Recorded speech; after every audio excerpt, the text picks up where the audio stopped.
Bonjour, exercice 4 du sujet 2 Amérique du Nord, donné en mai 2024.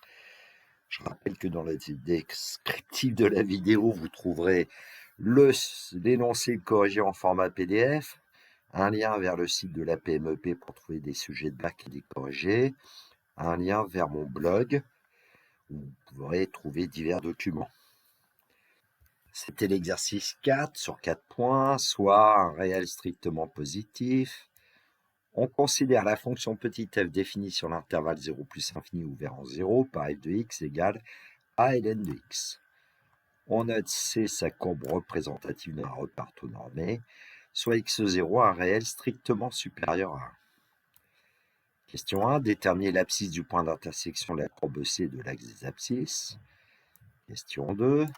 Vérifier que la fonction grand F définie par grand F de x égale a facteur de x ln de x moins x est une primitive de la fonction petit f sur l'intervalle 0 plus infini, ouvert en 0. Question 3. En déduire l'aire du domaine grisé en fonction de petit a et de x0. Donc voilà le graphique qui avait été donné, que j'ai refait avec GeoGebra. La courbe C, le 1 réel x0 supérieur strictement à 1, un point M qui a pour abscisse x0 et qui est sur la courbe C, et puis le domaine grisé. On reparlera tout à l'heure.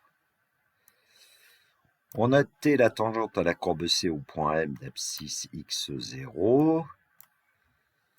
On appelle A le point d'intersection de la tangente T avec l'axe des ordonnées et B le projeté orthogonal du point M sur l'axe des ordonnées. Voici la figure qui avait été donnée. Donc la courbe C, la tangente au point M à la courbe C qui coupe l'axe des ordonnées en A. Le point M, donc projeté orthogonal sur l'axe des ordonnées, et le point B. Question 4. Démontrer que la longueur AB est égale à une constante, c'est-à-dire à un nombre qui ne dépend pas de x0 que l'on déterminera. Le candidat prendra soin d'expliciter sa démarche. Correction. Question 1. Déterminer l'abscisse du point d'intersection de la courbe C et de l'axe des abscisses. Eh bien, on va chercher à résoudre une équation. L'équation est de x égale 0, puisque ce point d'intersection de la courbe C et de l'axe des abscisses a une ordonnée qui est f de x et cette ordonnée vaut 0. Cela signifie que a ln de x égale 0, or a est différent de 0. C'est un réel strictement positif. Cela signifie que ln de x égale 0 et donc cela signifie que x égale 1.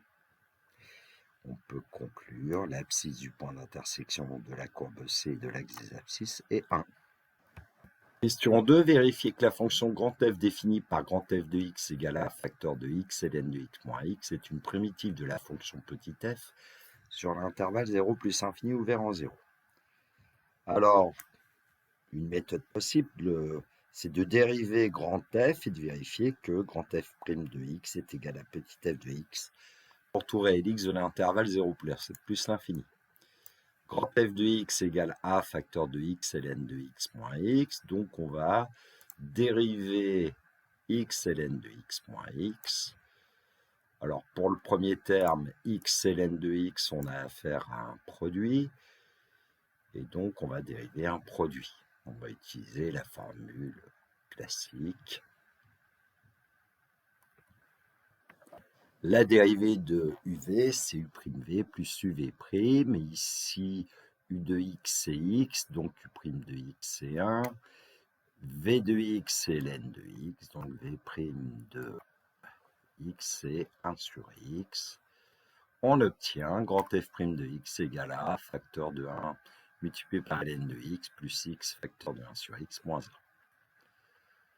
Donc f' de x est égal à a ln de x plus 1 moins 1, puisque x fois 1 sur x égale 1. Donc grand f' de x est égal à a fois ln de x, donc grand f' est égal, grand f' de x égale petit f de x. On peut dire que grand f' est égal à petit f sur l'intervalle 0 plus infini ouvert en 0, ce qui nous donne bien que grand f est une primitive de petit f sur l'intervalle 0 plus infini ouvert en 0. Question 3. En déduire l'aire du domaine grisé en fonction de petit a et de x0.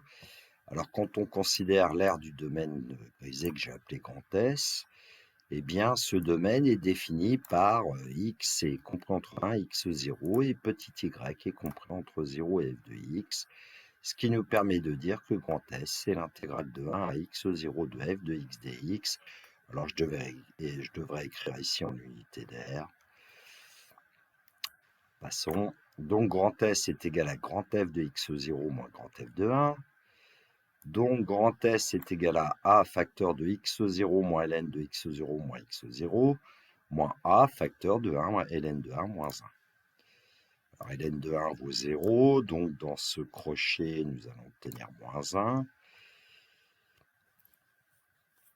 Multiplié par moins A, on pourrait dire que c'est plus A. On va mettre A en facteur et obtenir grand S égale à A facteur de x0 ln de x0 moins x0 et en fait plus 1. Voilà, l'aire du domaine grisé est A facteur de x0 ln de x0 moins x0 plus 1 en unité d'aire. Question 4, démontrer que la longueur AB est égale à une constante, c'est-à-dire un nombre qui ne dépend pas de x0, que l'on déterminera. Le candidat prendra soin d'expliciter sa démarche. Le point A est le point d'intersection de la tangente T avec l'axe ordonné. Alors, on va déjà chercher une équation de la droite T. En fait, une équation réduite. On sait d'après le cours de première que la droite T a pour équation y égale f' de x0, x moins x0 plus f de x0. Autrement dit, la droite T a pour équation réduite y égale, alors f de x0 c'était ln de x0, f' de x0 c'est a divisé par x0, facteur de x moins x0 plus a ln de x0.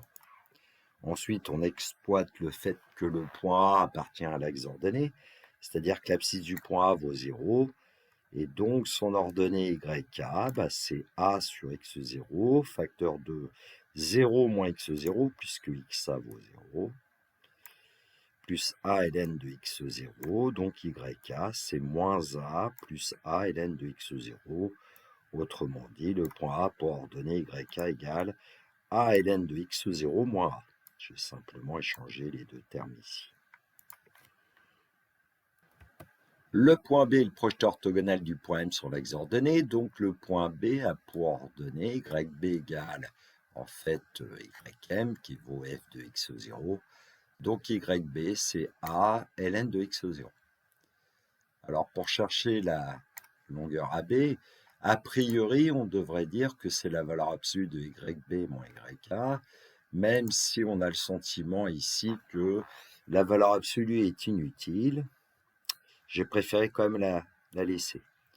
Donc la distance AB, c'est valeur absolue de A ln de x0 moins A ln de x0 plus A.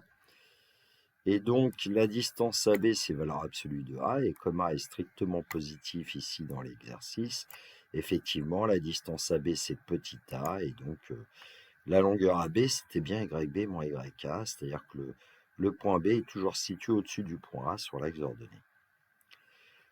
Donc dans le résultat AB égale A, x0 n'apparaît pas et donc on peut affirmer que la longueur AB ne dépend pas du réel x0 et donc d'après la question que la longueur AB est égale à une constante si on considère que A est une constante fixée. Petite cerise sur le gâteau, donc dans la zone graphique à gauche, vous devez pouvoir voir un point M d'abscisse x0. Ici, x0 vaut 1,5 avec le curseur qui est dans le graphique 2 tout en bas. On a tracé la droite T qui est la tangente à la courbe C au point M. Elle coupe l'axe ordonné en A. Le projeteur orthogonal du point M sur l'axe ordonné qui est le point B. Et puis, j'ai tracé un segment que j'ai colorié en vert, le segment AB, qui pour l'instant vaut 1. En fait, ici, j'ai pris petit a égale 1. Pour me simplifier la vie, vous pouvez le voir ici. Petit a vaut 1 dans la fenêtre algèbre et f de x, c'est en fait ln de x. Voilà, on va faire bouger le curseur. Et puis, quand on anime le curseur, on constate bien que la distance AB est toujours égale à 1 ici. petit à voir. Alors, dans la zone graphique 2, vous voyez un point P qui se balade. Le point P, c'est le point d'abscisse x0 et d'ordonner en fait la longueur AB. Et donc, si je fais afficher la trace du point P, évidemment, le point P va rester sur la droite d'équation y égale 1 en fait, mais son abscisse x0 pourrait prendre des valeurs sur l'intervalle 1 plus infini ou vers 1 a priori. Alors pour le curseur, je suis obligé de mettre 1. Voilà. Ah, c'est beau les logiciels parfois. Que de poésie dans les mathématiques, selon moi. Voilà, la correction de cet exercice 4 du sujet de Amérique du Nord, mai 2024 est terminée pour moi. Si vous avez un commentaire ou une question, n'hésitez pas à me l'envoyer. J'y répondrai, évidemment, quand je verrai le message. Il me reste à vous souhaiter une très bonne journée. Surtout, prenez bien soin de vous. Que la force soit avec les élèves de terminale qui passeront leurs épreuves de bac. À bientôt.